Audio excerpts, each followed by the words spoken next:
Comment réduire les primes d'assurance maladie?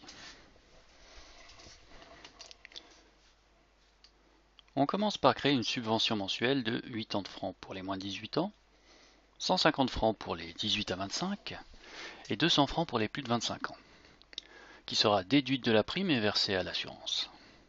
Le coût, environ 14 milliards par année. Deuxièmement, pour financer ça, on augmente la TVA de 4,3%. Ou alors on crée une taxe sur les paiements de 0,33%. C'est un petit peu plus complexe, alors pour simplifier dans cette vidéo, on va rester sur la TVA. Le principe est relativement le même. Alors quels sont les effets de ce système? D'abord, quels sont les effets de la TVA et de la LAMAL sur le budget? La TVA, elle a une particularité, c'est que plus votre revenu est bas, plus elle pèse lourd en pourcentage du revenu. Et la prime LAMAL, c'est la même chose, mais en pire. Si on additionne la prime LAMAL à la TVA, ici pour une prime de 400 francs pour un adulte, on obtient ça. Et si on fait le même exercice avec une prime de 200 francs, donc avec la subvention dont on vient de parler, et une TVA à 12,3%, on obtient ça. On voit clairement que c'est plus bas, et que plus votre revenu est bas, plus vous allez réaliser des économies. En termes de pourcentage de la prime, en se basant sur les moyennes suisses, ça nous donne à peu près ça.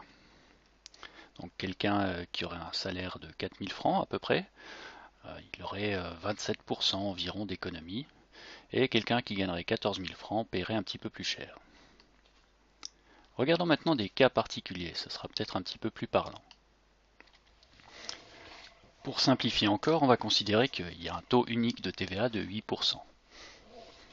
Prenons Marie qui a 28 ans, qui gagne 6 500 francs par mois, qui paye 400 francs de prime d'assurance et 256 francs de TVA.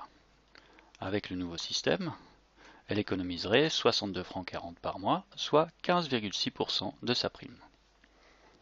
Joao, 23 ans, gagne 4000 francs par mois et paye 300 francs de prime, économiserait lui 55 francs 40, soit 18,5%.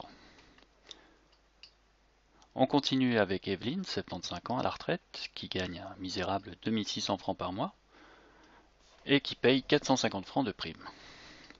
Pour elle, l'économie serait de 157 francs, soit 35% de baisse de prime.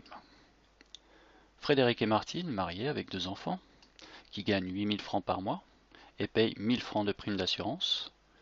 Pour eux, ce serait 388 francs d'économie, 39% de la prime. Et on termine avec Charles-Henri. Charles-Henri qui a 35 ans et qui gagne 15 tickets par mois et paye 450 francs de prime. Lui perdrait 58 francs, soit 13% d'augmentation de la prime. Donc voilà, vous voyez comment en combinant une subvention à 2 systèmes de taxation antisociaux, on peut réussir à créer un système de taxation sociale. Merci d'avoir regardé la vidéo, au revoir.